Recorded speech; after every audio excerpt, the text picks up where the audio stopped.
A very good afternoon, everyone, and welcome back to the further sessions of day one of the 6th Annual NutriThink Conference 2021 by Informa Markets in India. It is my honor to introduce our next panel and our moderator for the panel, Mr. Satyanarayana KV. He's the Vice President for Life Sciences Advisory Group at Sathguru Consultants. Our panel members, starting with, we have Ms. Amrita Asrani, Global Brand Marketing Director for Reckitt and an FMCG Wellness and Sustainability Evangelist.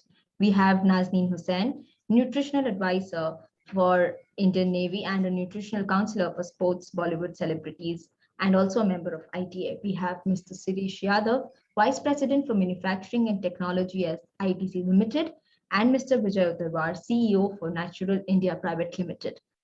Introducing our moderator, Dr. Satya leads the food processing and retail practice and focuses on research strategy, portfolio optimization, technology commercialization, technical due diligence, and M&As for regulations in the food sector.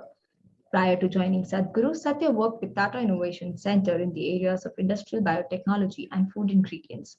Pleasure to have you all on board for this panel discussion, and I will look forward to further insightful 60 minutes with you. Over to you, Mr. Satya. Thank you, Ankita. A very good afternoon to you all. I welcome all the participants and the distinguished panelists joining this session on COVID-led nutrition frenzy, looking ahead from the lens of FMCG leaders. In this panel, we'll try to touch upon the COVID-19 pandemic-led impact and changes in consumer behavior and the nutritional requirements, the shifts that are likely to persist for the long term, the industry approach for the short-term and long-term product launches, as well as we'll try to discuss about the functional foods, the role of traditional foods as a platform for nutrition. And we'll also try to cover, touch upon the digital transformation, consumer research, product development, and manufacturing. I'm sure the distinguished panelists with their experience and expertise in diverse areas will make this session very useful and insightful. To our audience, I would like to mention that you can post your questions in the Q&A chat box. In case you want to specify for a specific panelist, you can indicate the name as well. We'll try to accommodate as many questions as time permits. Naaznin, you are a nutritional advisor and a counselor. So I would like to start a panel conversation with your observation on COVID-19-led consumer behavior changes and preferences for the diet and nutritional products. And most importantly, how long do you think these changes will last? Thank you so much for the question, Dr. Satya, and thank you Informa Events and Ankita and the entire team for putting this event together. The pandemic has actually brought in a lot of changes, especially the way people have eaten. And, now when we are seeing patients in our clinic, we've seen two different things. One is there are a lot of people who've taken on to fitness in a very serious way. So they are exercising, they are suddenly move towards a very fitter them. The other part is the kind of people who have gained at least 10 to 12 kgs in the last 20 months, and they're suddenly seeing this big surge in NCDs. But one thing definitely is that people have become more conscious. They're looking for immunity. They are slowly understanding that there definitely needs to be a shift in the diet. And plant-based flexitarian diets, these are some of the trends which we are seeing. And for the first time, patients, clients on their own are coming and asking, how do you think this works? Do you think this will work for us? Would these kind of diets work for us? Should we have a shift? Give us something which can, even those who have actually gained the 10, 12 kgs of weight and now suddenly, are in the pre-diabetes or the diabetes category, are looking for solutions to reverse them. So they definitely want foods which are, high in antioxidants, anti-inflammatory foods, more millet-based foods, plant protein-based foods. So these are definitely trends. And about your question, how long will they last? I think they will last for a very long time, because for the first time in so many years, people are now focused completely on nutrition, and they are, wanting to change. I think what I can easily say is the readiness to change for a consumer is already there. Some of the challenges which we have is sometimes the readiness is there, but they may not have the products of convenience which they may want to adapt. So currently, as a nutritionist, these are some of the gaps which I see in the market. Uh, Naaznin, thanks for sharing your insights on consumer trends. Thank you. I'll move on to Vijay. Considering the changes in these behavior and nutritional requirements, basically, how is this trend in nutritional products shaping or impacting the existing product lines and the new product development by the companies in India? And what do you think would be the short-term and long-term approach for the new product launches by the industry in India? Okay. Thanks, Satya. I think the pandemic has made a very significant impact on the way that we think about food, right? Like Naaznin said, anybody coming in, there are people asking about the health food. What should I eat? What should I not? Other than the initial frenzy and uncertainty of how to deal with the pandemic, once that got settled down, people started thinking about, how do I stay healthy? Okay. There were a couple buzzwords which become very, very popular in most of the discussion. One became immunity, second become health food or healthy food, right? So from these two things, it's like taking precaution, all those things are, sanitization, those things are taken care, right? But then you say, okay, how do I, even if I get the virus, how do I fight it out? And there's only one way: I build my immunity. Okay. And suddenly your, the haldi and Giloy tablets or Chyawanprash, they become very popular. Those are the kind of, I will say the home remedies or something that we are, herbal, natural thing. Two, the other area which kind of picked up is the vitamin C and the supplement. Okay, so make you feel, which helps you give better immunity. In terms of healthy food habits, okay, everybody, kind of say, if I want to be increasing immunity, it's not only taking a Giloy tablet or a vitamin C, I need to eat healthy. And when you say eating healthy, I mean, any food item that you take, it's primarily composed of protein, carbohydrate, and fats. Doesn't have a fourth macro ingredient. Vitamins and minerals will be part of the micro ingredient, but bulk of our food will be from the macro ingredient. And within that, protein has something become a lot more aware, saying if I have a protein-rich food, I will remain energetic, and by staying energetic, I will build my immunity. In a simple word, right? I mean, I don't want to get into the kind of technical, discussion saying amino acids and all cells are made of amino acid, but in general, the consumers started awareness of protein.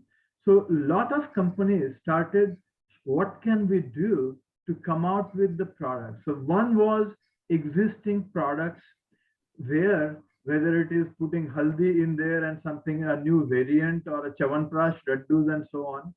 But companies started thinking, what can we do to make it as a more healthy product? My company, Naturell, we have a Max Protein as the brand. So we had only pre-pandemic, we had only, protein bars. Chips were launched before, but then we suddenly started, what can we do to really increase our basket? So protein cookies, peanut butter, muesli, and so on. And we are not an exception. Most of the companies are trying to figure out how do we give a more healthy food habits to our consumers. So it is not a temporary change. It is going to be something consumer understand, and once they understand, okay, they are going to continue with the healthy food habit. So I see this as a long-term change in a consumer behavior for a health food. Thank you, Vijay, for sharing your thoughts on the industry trends and approaches. So I'll move on to Amrita. I think one of the changes we have seen is the increase in the digital purchase, using of e-commerce platforms. So for the nutritional products especially. So considering that, what are the product categories and formats the Indian consumers are more likely to look at in this digital world? And how is industry responding to this requirement? Sure. Thanks, Dr. Satya, for the question.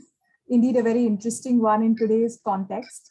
I think, as Dr. Naaznin was also highlighting, India has always been, a case study of both undernutrition and overnutrition. And this is the paradox that we have been going through for years. And this paradox is actually accentuated now by this whole pandemic situation.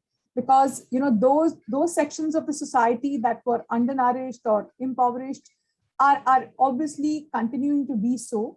But of course, there is another section like Dr. Naaznin was talking about, which is all about the overnutrition due to the NCDs. And that obesity, diabetes, cardiovascular epidemic is actually taking over because of this whole work from home or work from anywhere or work from one place, because it's like more than 10 to 12 hours of the day that we are all, the fact that we are all engaging on this virtual platform also and not in a physical mode is, again, we are stuck on to our chairs. So there is this dual paradox that exists, which has got accentuated.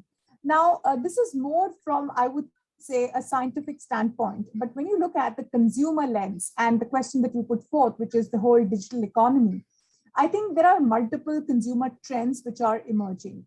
So what we see is that, the earlier traditional definition of foods, which was all about health and taste, today it's no more about just that. So obviously foods was always about taste, and then health got added on.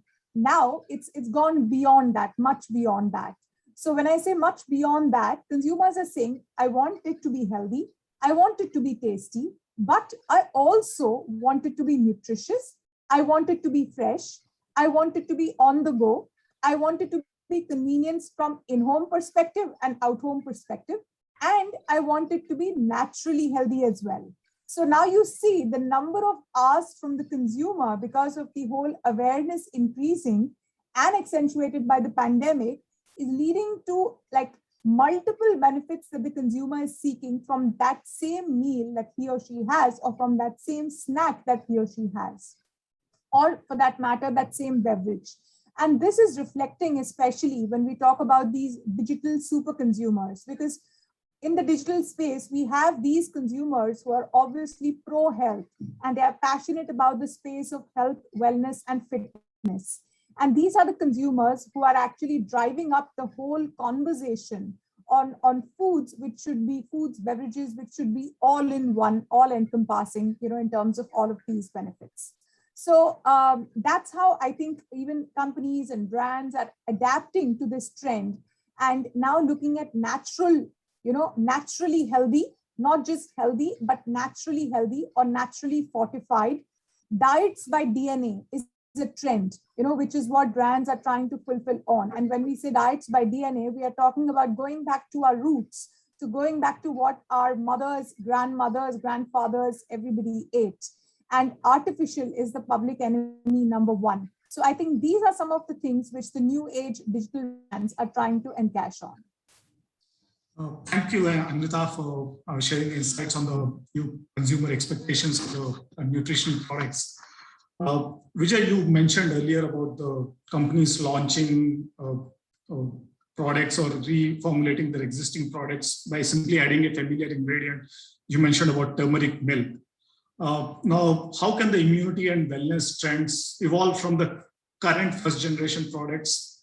Do you see the traditional ingredient route being a short-term approach, or should companies take a long-term approach for the traditional ingredients as well? What is the industry outlook on this? See, in terms of, it is not the traditional or the supplement. I feel there is a place for everybody. Okay, like Amrita was saying, where consumers are asking, I want to be naturally fortified.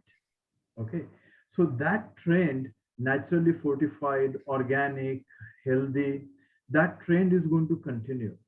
Okay, but at the same time, you may not get, a fresh food all the time.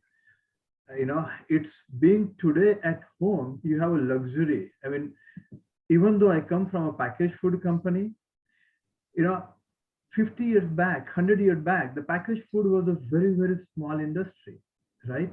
It has really evolved because consumers are asking it that way. Our lifestyle is in such a way on the go. How many times we used to, eat a square meal, for lunch, having dal, sabji, roti, chawal, some raita. I mean, at home, you're able to do that possibly now. But think of it, 1.5 years back, having that lunch was just not the practical. Most of the people will have either a sandwich or something like that, or, sabji, roti only. It does not give you the whole balance, right? And the pandemic is going to get over. I mean, everybody is wanting to get it over. And the lifestyle is going to again go back to on the go, hectic lifestyle, don't have time for lunch. My meeting gets, longer. So it's something quick fix really. And that's where the packaged food is coming. And it is not going to be just to fill in something. Now consumers are going to ask for, I want a nutritious packaged food, right? I want something healthy. I want to have high fiber. I want to have some fortified in there really. And the government regulation, the FSSI as an organization is also putting certain mandates. It's like, the rules and regulations are going to be applicable fairly soon, where you say putting daily values and your percentage daily values in there.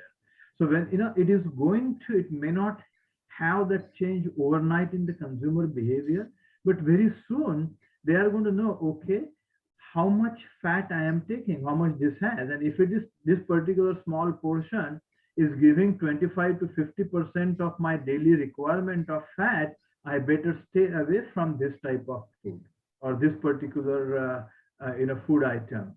I'll have, so that awareness is going to come. And it is the consumers who will drive the businesses to provide a better, healthy lifestyle. And that switch has already happened. And, consumer understand what is good for them, and they will definitely like to continue. And if more consumers ask for a healthier option, okay, they will look at the daily value of protein, fiber, and will say, these are the positive things for me. That's what I wanted. And not just negative thing. Until now, a healthy food typically will say, if it is less fat, it is healthy. Less fat makes it less bad. Okay, doesn't make it good. Typically in our diet, high in protein, high in fiber makes it better. And by the way, not all fats are bad. I mean, almond will have 50% fat, so we don't say almond are bad. So it's the high good fat. So I'll say complex carbohydrate, good fats, and higher in protein, making it a balanced food. So balanced nutrition, that trend is going to come in. And as an Indian consumer, taste is very important. You cannot and will not be able to change that. So consumers will have requirement for both taste as well as the balanced nutrition. And that requirement will drive the industry and the companies to formulate and reformulate their products to meet that requirement. So the change of healthy product has already started, and every single company, almost every single company is working on what can they do to even better their product from health and nutrition standpoint. Thank you, Vijay, emphasizing the importance of balanced nutrition and also the customers' awareness on the recommended dietary allowances, daily dietary allowances. Just moving on to Shirish, maybe to continue the discussion on similar lines. So what's next for functional ingredients, functional foods category? What could be the key developments in this area? Yeah, Satya, I think a lot of stuff was spoken about the functional food and other stuff, especially in the areas of immunity, freshness, and other stuff. I see there also could be the opportunities in the areas of healthy aging kind of, so golden agers and senior citizens. So intake of fluids at regular intervals, times are also basically those also could be the one of the areas and companies will be looking into. Other areas about the this is a digital age. There are like current young consumers are also getting hooked onto the various platforms like digital apps and other stuff. There is like Healthify Me and all that. Consumers will share their personal data basically with a multitude of Internet of Things and all that devices. And this will be like a healthy lifestyle related stuff called calorie counting and all that. It is already happening. Third area, I think during this pandemic, another area big way exposed is about mental wellness, actually, entire area about this mental insecurities and then many anxiety, stress, and those that also could be a big area. And not only during this time, but it may continue for longer time, actually. A few areas I wanted to look from other angle, it is like an environment, because that is also another big way I think things are happening about consciousness, and they, at least the one end of the consumers will look into this from the environment consciousness point of view, driving the basically pride in their personal efforts. No? So like rethinking about plastic. And so basically, a lot of my colleagues spoken about what part. I'm just maybe this is how those products will be delivered. So bio-based or biodegradable kind of packaging. And then there is a humongous amount of food wastage is currently happening. I think it is a large amount is wasted. So almost 30% or more percentage of food is getting wasted because of proper unavailability of supply chain logistics and other solutions or packaging solutions. So zero food waste, food waste also could be a social cause, and that also will lead some of the innovations in that area. And last, but very, very important areas about soil health, regeneration, agriculture, and all that. In this area, if you see, a lot of stuff is already being spoken and being worked out about this plant-based proteins and other stuff. So which is big way coming up, actually.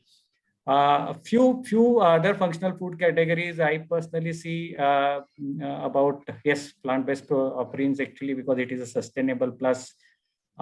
People may have a ability to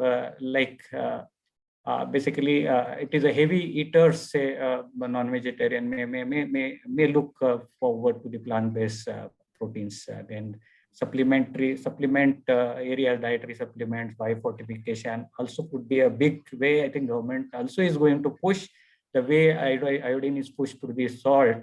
I think there is a lot of things, iron fortification, zinc fortification, and then so many things will happen through the cereals, actually. Beans, rice, cereals, and other stuff, actually. Gut health also, we see, I think there could be another. But this is for the larger consumer. There could be other areas, actually, from the addressing the nutritional aspirations, like Amrita was mentioning. There are two ends. We have a high, very, very high, okay, or it is over nutrition versus the nourishing and under nutrition. So that is where I think addressing nutritional aspirations of rural consumers also could open like a big area for the innovations into the developing new NPDs, and then how it will be delivered is also very, very important. And I'm looking from the operational point and all that. Maybe given a time in the next 2 points, I may be able to share on some of my thoughts on that. Thanks, Satya. Thank you, Shirish. You covered, I think, a wide range of issues covering from operational into and the sustainability angle, and of course, as well as a lot of functional categories. Naaznin, I'll just move on to you. Shirish talked about the various categories, of course, and some of the aging and mental wellness. And so one specific area which I would like to ask you about is the traditional foods.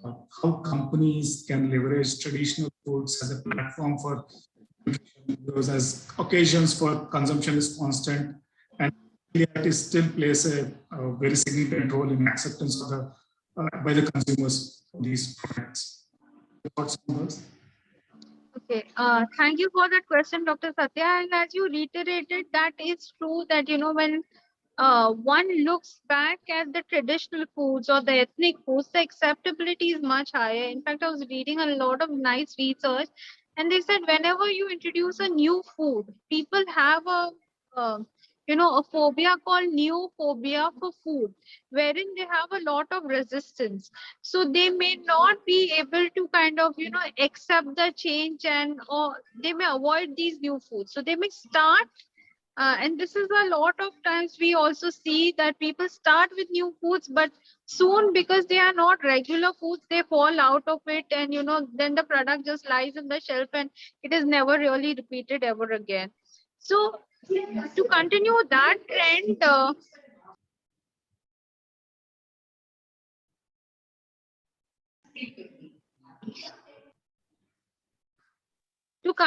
that trend, it is very important that one looks at traditional foods, and we've seen a lot of comeback, especially in millets, which is a forgotten food. And today millets are really getting popular, right from the traditional bhakris to today we have fancy cookies or pizza bases or pancake mixes. So, and even and one always eats food as a family.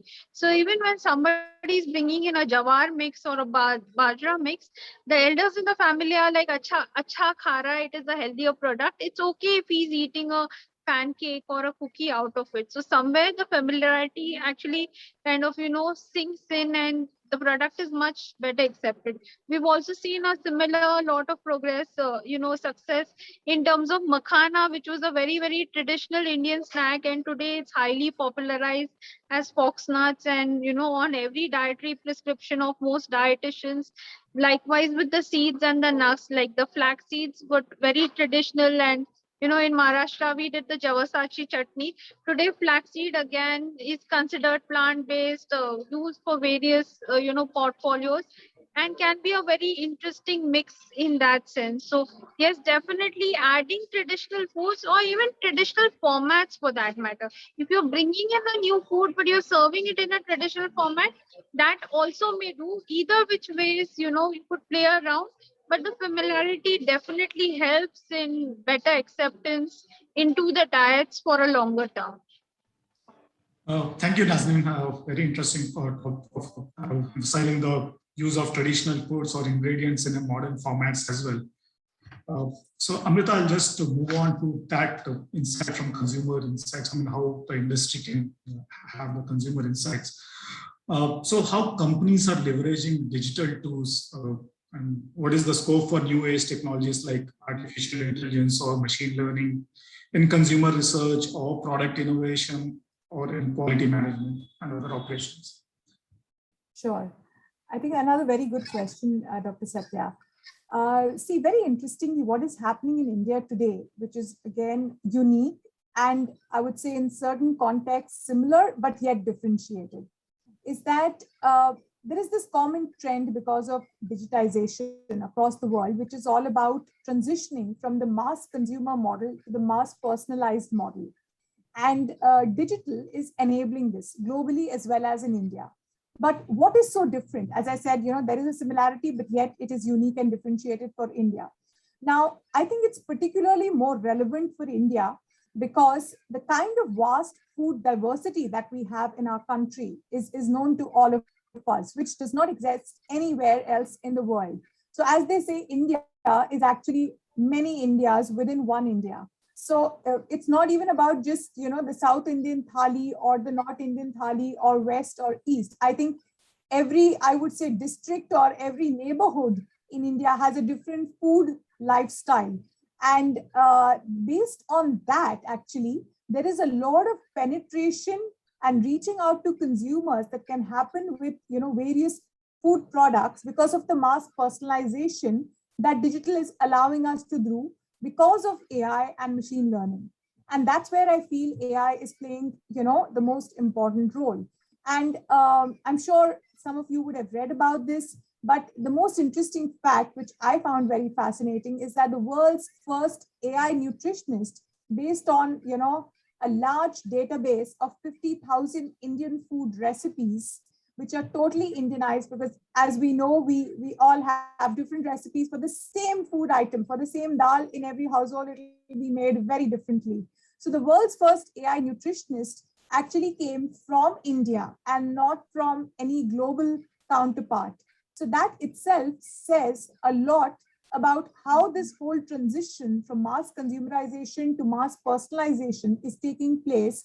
And digital is actually opening up these newer channels and also enhancing the penetration of organized trade, which was lacking in India versus all other parts of the world.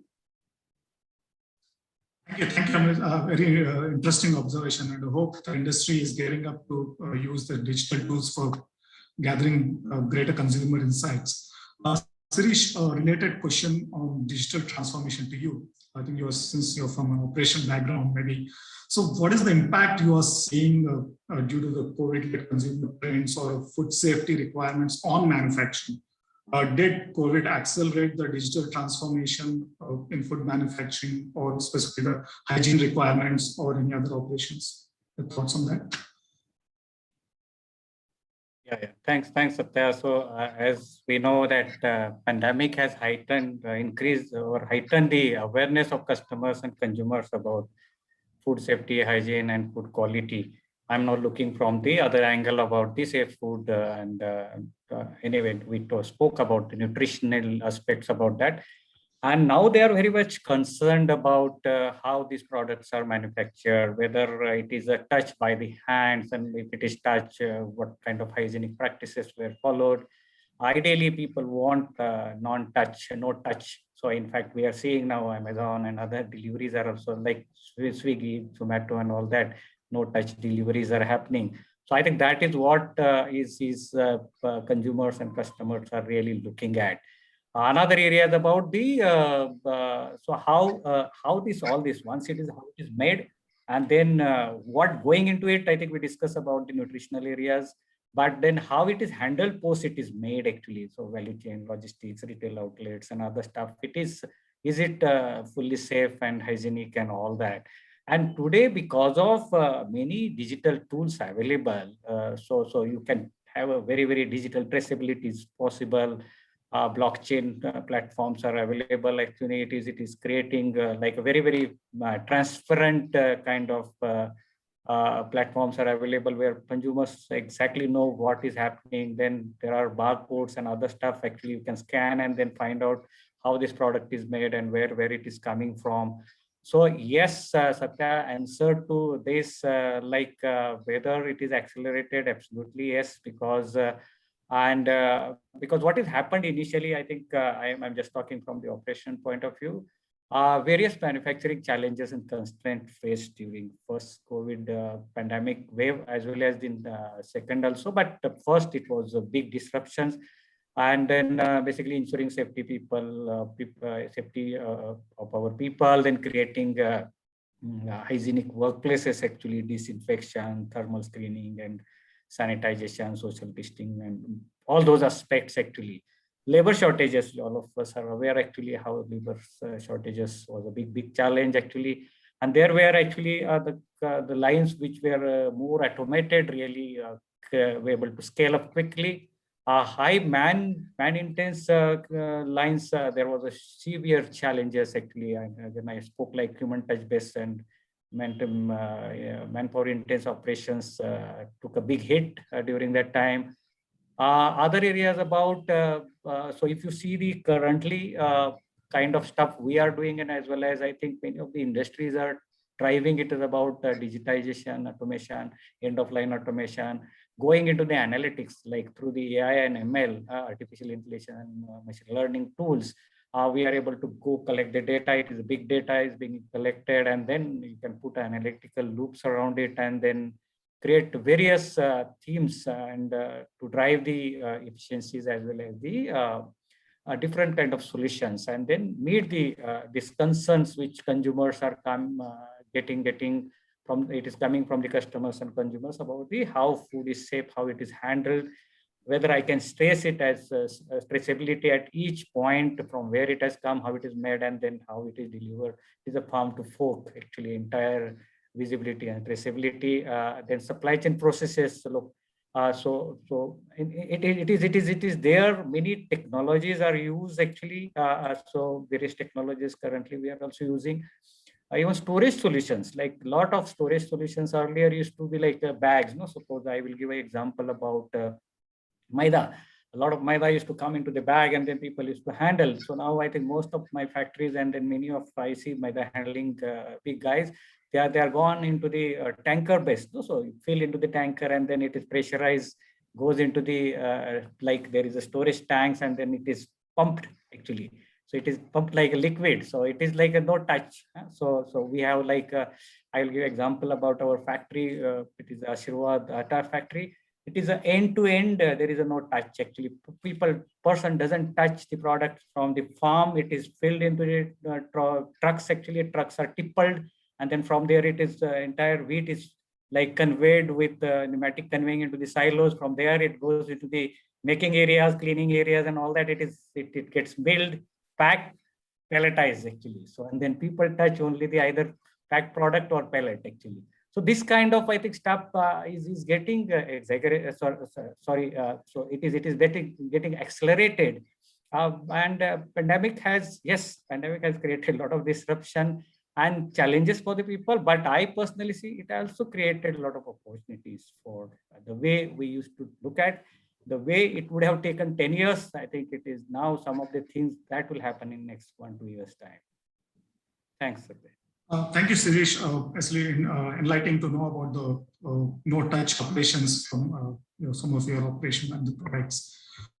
You mentioned about the disruptions in supply chain. I think you also witnessed it during the first wave, especially the first wave of the pandemic.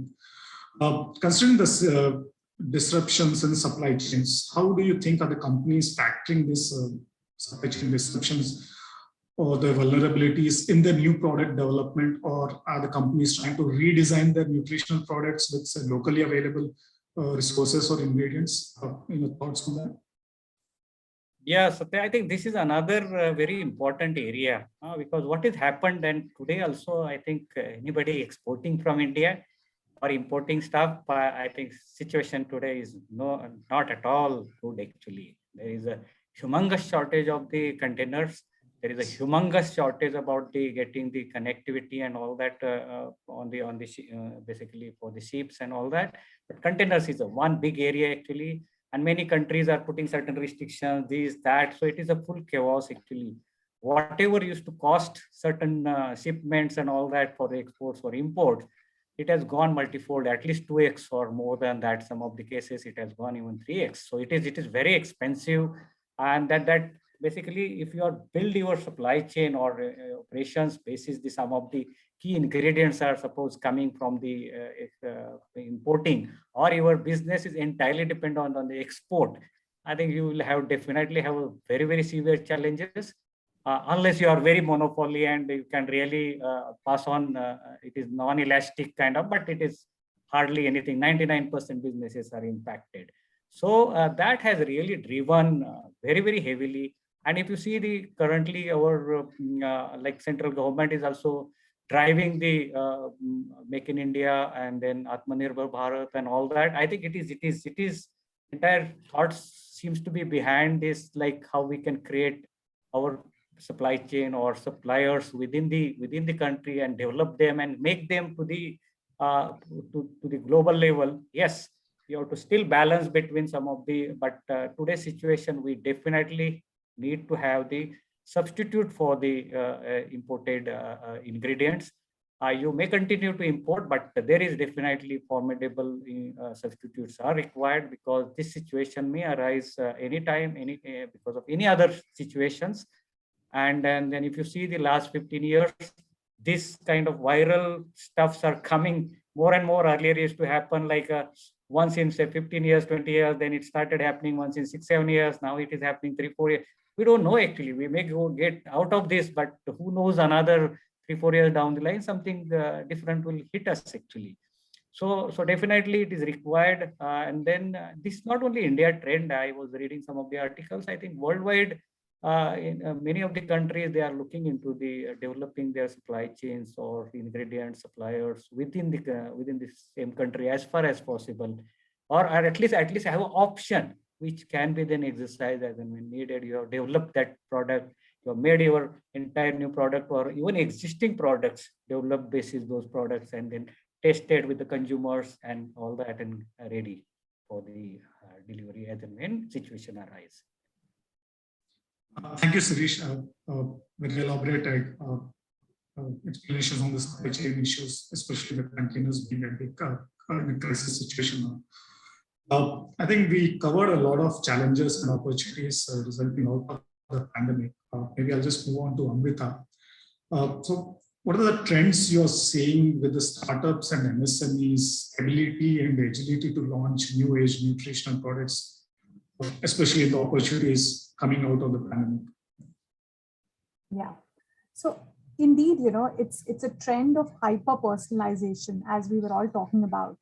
And what is happening in the food industry, because the food industry was the only one that was not disrupted for so many years. And why do I say so? So if you look at, whether you look at other FMCG categories or you look at clothes or travel or entertainment, you would see that generally there would always be a brand owner and there would be a retailer or a distributor. So you would have the brand. So if it's like a Nike, and then you have an Amazon or a Walmart, who is a retailer and the distributor. So that's how the model always worked. But when you looked at food, for example, but both of these would be the same. So if I needed a coffee, I would have to actually walk into a Starbucks, wherein Starbucks is the owner of the brand and also the retailer and the distributor of the brand. And similarly with McDonald's or any of these brands, wherein we tend to. So now what is happening is this entire food industry is being disrupted, and the role is going back to what it is for other industries, wherein you have a brand owner separately and then the retailer distributor. And this is enabling both, once they are both differentiated and the same person doesn't have to do both the jobs. So what is happening is that the brand owner starts to focus on culinary innovation and the retailer distributor starts to focus on the whole aggregation part or the entire logistics innovation. So now when we look at both of these happening, of course, data and technology is fueling both. And that's how you have the rise of all these Swiggies and Zomatos of the world. And then, of course, coming in even one step beyond that is the rise of cloud kitchens. And this is what is enabling actually hyper-personalization by the PIN code.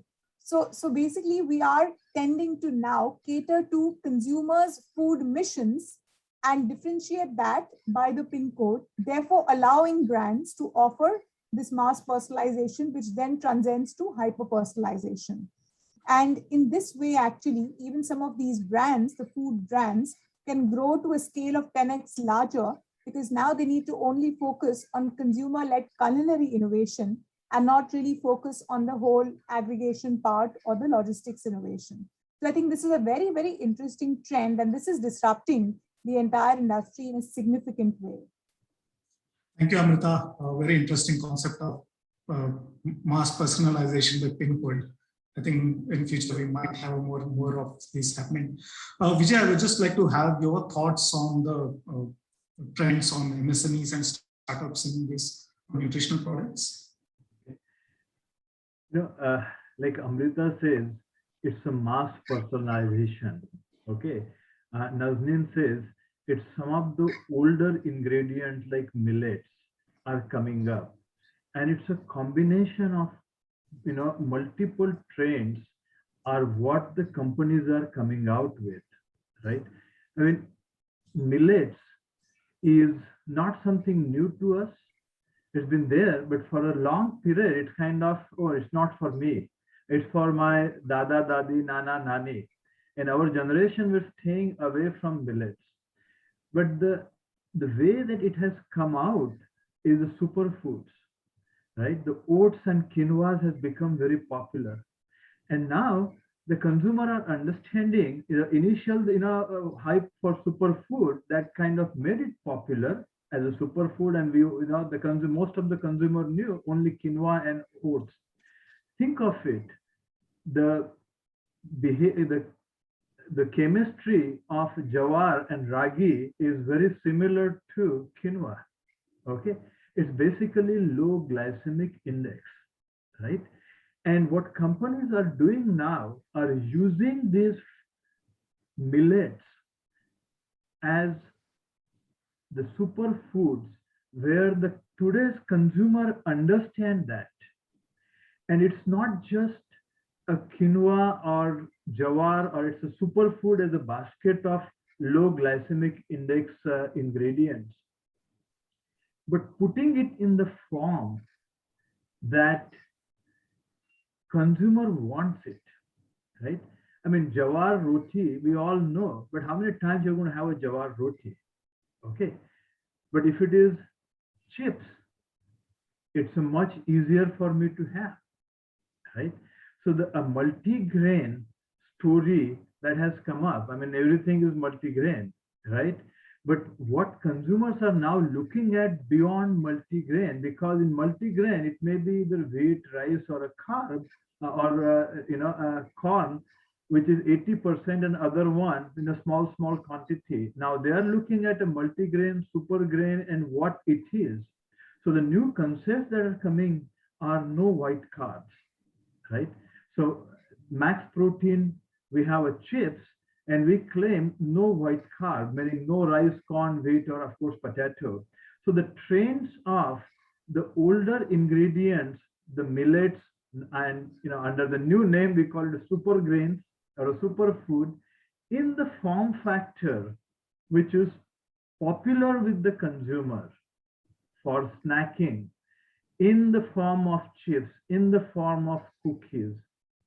Okay, that concept, we're seeing a significant consumer acceptance and wanting to have it. And consumers are becoming smarter today, not only saying it's a multigrain, but they want to know what percentage of super grains it has. So a consumer demand and a consumer awareness is driving companies to come out with the new concepts with what the health industry is coming. So instead of saying, millets and you have it only in the form factor of a jawar roti, now it is coming out in a different one.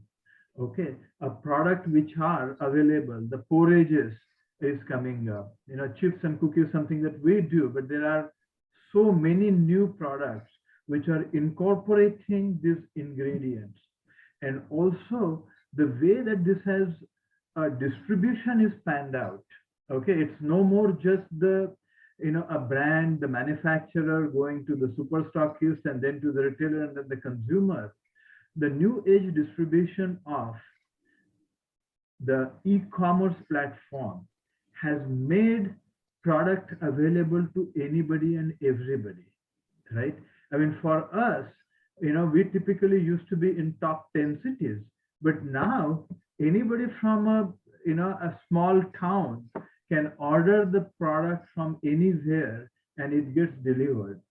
So it is both a combination of the new innovation from the product standpoint and the distribution through e-commerce has become what consumers are able to get what they want, and the new innovation is happening in that.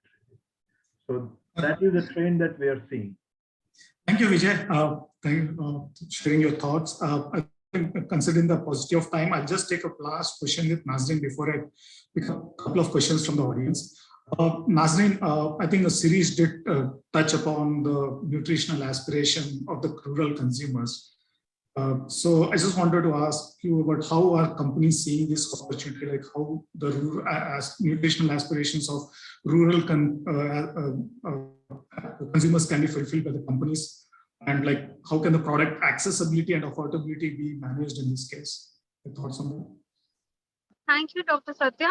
One thing which we always see with the rural consumers is they always aspire to, follow the urban, right? And currently, there are some gaps. We've also done some studies in some of the rural areas, and some of the gaps which we realize is that these are very, carb-rich diets, which they are already consuming. And if they were to follow further urban trends, it would be a huge disaster. In fact, the Eat Lancet report actually shows like a 21 food diversification, which approximately costs around 41 rupees per day for in a rural setup. Now, if you're looking at that, if companies really were to target, they should target at, building up on protein content, because that's something which is a huge gap there. Also micronutrients, low glycemic index foods, because these are things which are actually the need of the hour. Because even if you look at the rural India, the incidence of diabetes and NCDs is, strikingly very, very high, in spite of all their physical activity, which they do in terms of physical labor. So I think a lot of work needs to be done around that. And also, definitely they have to be cost effective, because for those consumers, whilst they aim to buy all the urban foods, they definitely need to be in that cost bracket where they can afford or they can get their kids to eat that.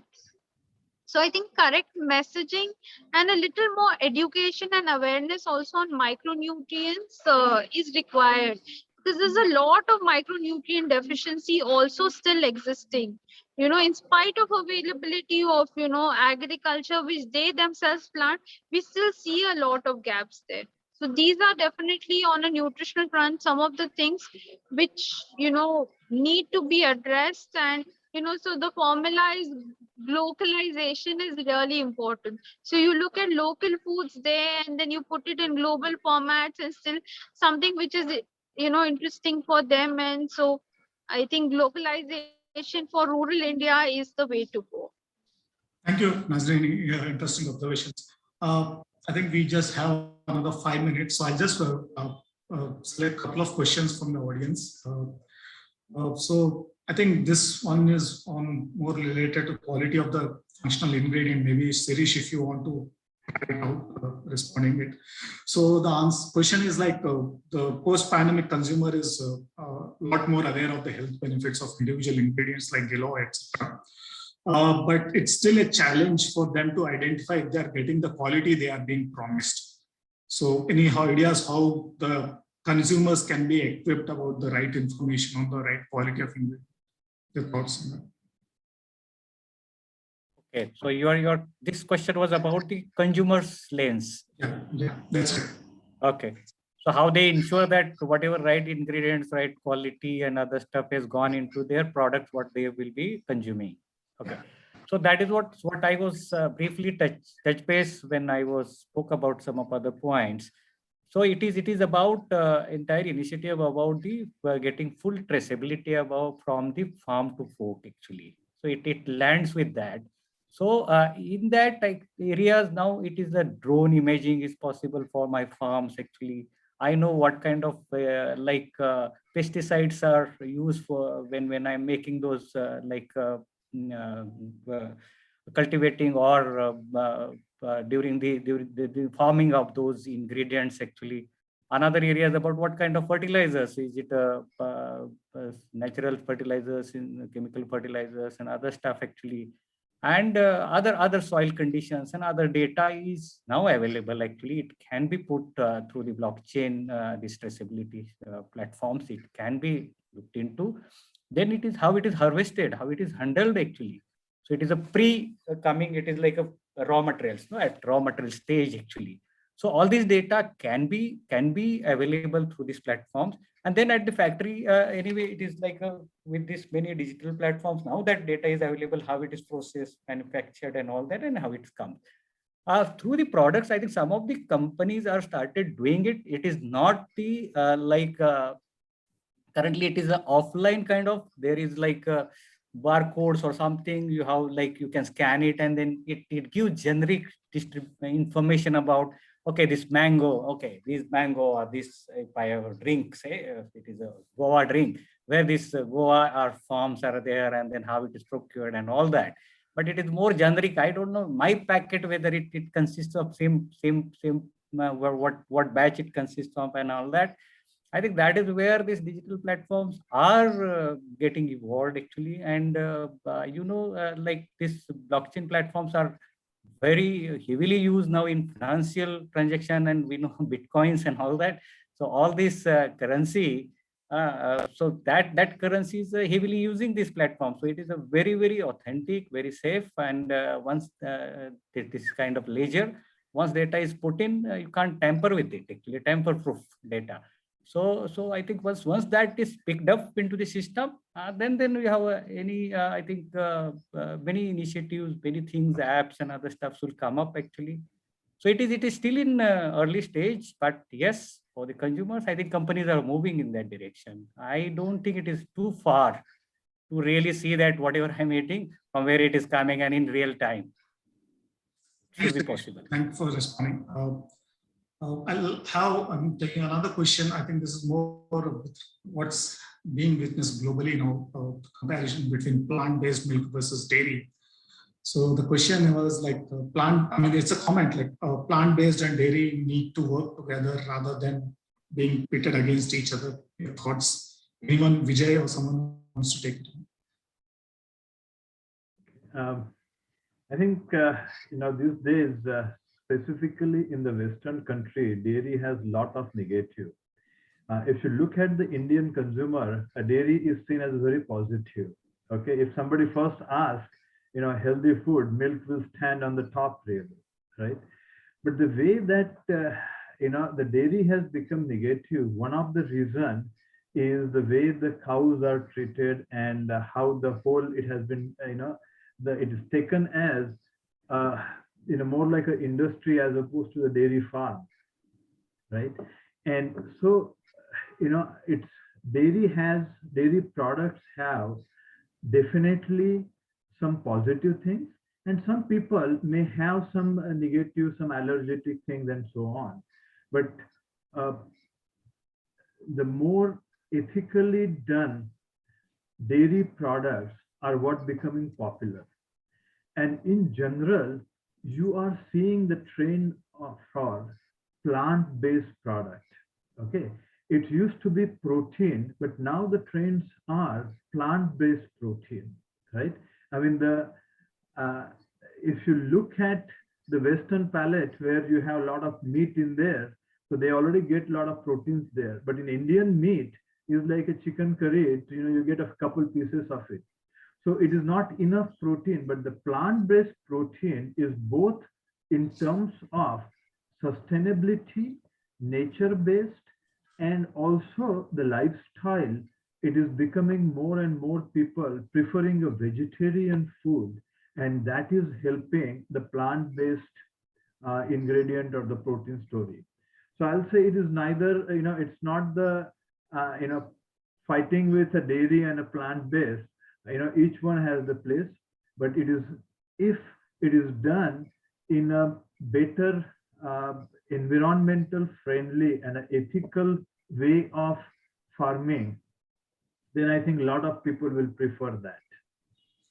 Thank you, Vijay. Unfortunately, I think we have run out of time just on the last minute. So just like to conclude and wrap up. So I thank the panelists for sharing the valuable experiences and insights on some of the contemporary issues. I thank Informa Markets for giving the opportunity to me and as well as the panelists for interacting with you all. And I thank all the participants for joining the session. Please stay safe and take care. Thank you. Thank you.